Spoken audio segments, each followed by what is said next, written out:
Selamat malam Bung Arya dengan Aiman Kompas TV Jakarta. Selamat malam Mas Aiman. Iya, eh, saya bisa katakan selamat datang vaksin COVID-19 di Indonesia, Bung Arya? Boleh juga seperti itu. Luar biasa. Jadi gimana? Ini kabar baik luar biasa. Ya, sebenarnya ini kan seperti yang dibilang oleh Pak Presiden kita, Pak Jokowi. Yang meminta kepada semua kementerian dan termasuk juga kepada Pak Erick Thohir dan juga beberapa kementerian lainnya untuk membangun kerjasama juga dengan negara-negara yang internasional ya. Di samping kita di dalam negeri juga mengembangkan vaksin tersebut.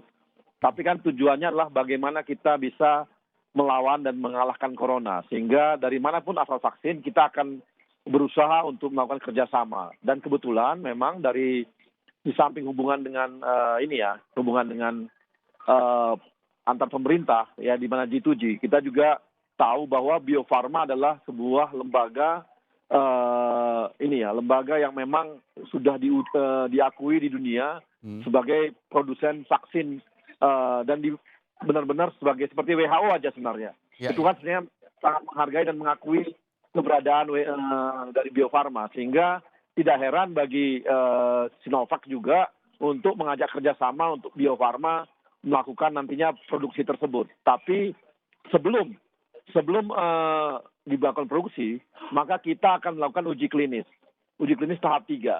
Uji klinis tahap 1 dan tahap 2 sudah dilakukan di China. Itu adalah seperti safety, artinya keamanan sudah teruji. Kemudian di samping itu memang sudah bisa diuji juga ke manusia. Nah, sekarang adalah uji klinis ketiga. Ini adalah untuk ke daerah atau negara-negara lain yang lebih massal gitu ya. Lebih massal dan Indonesia termasuk di dalamnya. Tunggu sebentar Bung Arya. Jadi Anda katakan tadi ujinya sudah sampai tahap ketiga. Yang pertama uji klinisnya tadi, yang kedua sudah diuji kepada manusia pada tahap kedua. Sekarang akan diuji lebih massal lagi. Artinya ini sudah sampai tahap berapa nanti? Sudah kemudian tinggal mencapai finish?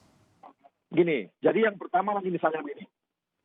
Sekarang kita diuji nih, disuntik vaksin lah ya, teman-teman yang memang di relawan tersebut. Kemudian setelah itu dilihat, setelah 14 hari dilihat apakah sudah muncul kekebalan. Setelah 14 hari kemudian diuji lagi, dites lagi. Setelah dites lagi, artinya disuntik lagi oleh vaksin, dilihat 28 hari kemudian. Jadi sekitar hampir 32 hari itu ya, 42 hari. Nah, nanti di sana akan dilihat kekebalannya. Kalau memang nanti secara massal nanti lebih banyak nanti diuji itu ternyata tingkat kegagalannya kecil, berarti kita sudah bisa produksi. Ya, artinya ini sudah tinggal satu tahap lagi untuk menuju ke sana. Boleh saya katakan seperti itu? Bisa, di satu tahap. Jadi di seluruh dunia, dari Sinovac pun di China, kemudian di beberapa negara yang lain yang diajak kerjasama oleh Sinovac, memang sekaranglah tahapan yang bersama-sama. Bareng-bareng nih melakukan uji tahap 3. Jadi karena gini, perbedaan memang gini, vaksinnya Sinovac ini bisa saya jelaskan juga, ini memang lebih konvensional karena dia mengambil virusnya secara utuh. Jadi corona secara utuh. Jadi bukan lagi strain-strain berikutnya gitu, tapi diambilnya secara utuh. Sehingga yang dibunuh ini adalah vaksin yang full ini gitu. Kalau yang tempat lain mungkin ada juga yang dia di strain misalnya yang strain virus yang ada di negara lain itu khusus dia. Ada juga yang seperti itu vaksin yang dikembangkan. Tapi yang di Sinovac ini memang yang dia bunuh adalah vaksin virus yang utuh. Sehingga strain apapun yang terjadi itu akan kesana-sana juga arahnya. Dan memang di Indonesia dari laporan teman-teman di Bio Farma, dari 10 strain virus yang berkembang di Indonesia, itu 9 memang mirip dengan di China. Nah, jadi sebenarnya ini mudah-mudahan nanti vaksin kita ini bisa setelah diuji klinis bisa terbukti bahwa bisa membunuh vaksin corona yang ada di Indonesia gitu. Iya, pertanyaannya kemudian ketika ini tinggal satu tahap lagi, maka kemudian bisa diproduksi massal nanti secara resmi oleh pemerintah. Lalu seberapa banyak yang bisa disuplai? Apakah bisa kemudian, karena kita bicara soal ada 267 juta rakyat Indonesia? Iya. Kalau kami lihat kemarin Pak Menteri juga sudah ngecek ya ke Bio Farma, mereka sanggup, kebutuhan kita berapapun sanggup dia butuhin. kebutuhan rakyat Indonesia sanggup dia penuhi dan nggak lama. Ratusan juta sanggup Sanggup. dalam waktu Bio yang Farma kan mungkin, bukan perusahaan baru-baru ya. iya, dalam waktu yang mungkin kan kita harus lihat apakah dalam waktu yang singkat atau jangan-jangan mungkin bertahap dalam hitungan tahun misalnya. Enggak. Cepat. Oke, dari mana Anda Sangat kemudian cepat. bisa punya keyakinan ini, Bung Arya? Karena seperti yang kita bahwa Bio Farma ini sudah membuat vaksin sangat banyak. Dan ratusan juta vaksin yang mereka sudah produksi gitu. Iya, iya, iya. Dan itu tiap tahun mereka di bawah, bahkan WHO itu sudah meminta Bio Farma untuk membuat vaksin-vaksin yang lain gitu.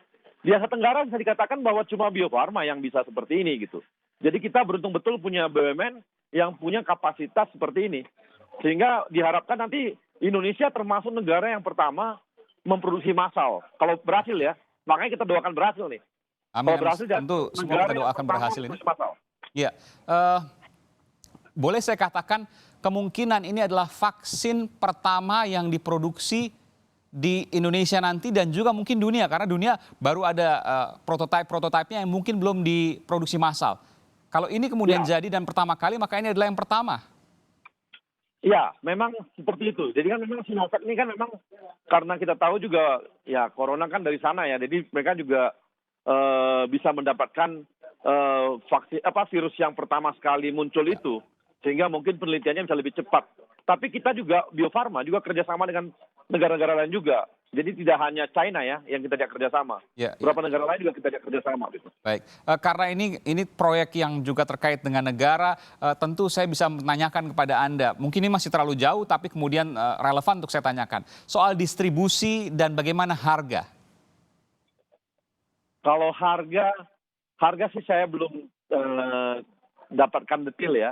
Tapi kalau dari gambaran-gambaran sih tidak begitu jauh lah dengan vaksin-vaksin yang lain ya harganya. Jadi bisa artinya dari kalangan-kalangan ini bisa membeli lah, sanggup membeli gitu. Baik, itu akan menjadi permasalahan lagi nanti karena memang dari tingkat ekonomi dan lain sebagainya tentu akan ada permasalahan di sana yang perlu dipikirkan.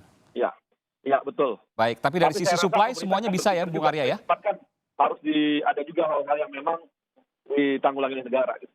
Baik, sekali lagi dari sisi supply, dari sisi pasokan tidak ada masalah. Supply sanggup, distribusi kita juga sanggup, kan kita punya Kimia Farma ada di mana-mana, kemudian rumah sakit daerah juga ada di mana-mana, saya rasa mampu distribusi. Sama seperti kemarin Baksos kan sangat cepat. Iya. Baksos kemarin sangat cepat didistribusikan. Jadi saya rasa ini juga akan sangat cepat didistribusikan sampai level terbawah. Sampai puskesmas pun akan sangat cepat didistribusikan oleh pemerintah, saya yakin itu. Baik, prediksinya terakhir pertanyaan saya ke Anda Bung Arya. Kapan kira-kira ini bisa diproduksi? Kalau sesuai dengan waktu yang ada mungkin seperti yang dikatakan Aiman tadi. Mungkin Januari kita sudah mulai produksi. Oke, Januari sudah mulai produksi, itu harapan kita sama-sama ya. Mudah-mudahan bisa lebih cepat lagi. Ini optimisme yang harus kita bangun sama-sama. Baik, terima kasih Bung Arya Sinulinga, juru bicara dari Kementerian BUMN. Terima kasih telah memberikan informasi di program Sapa Indonesia Malam.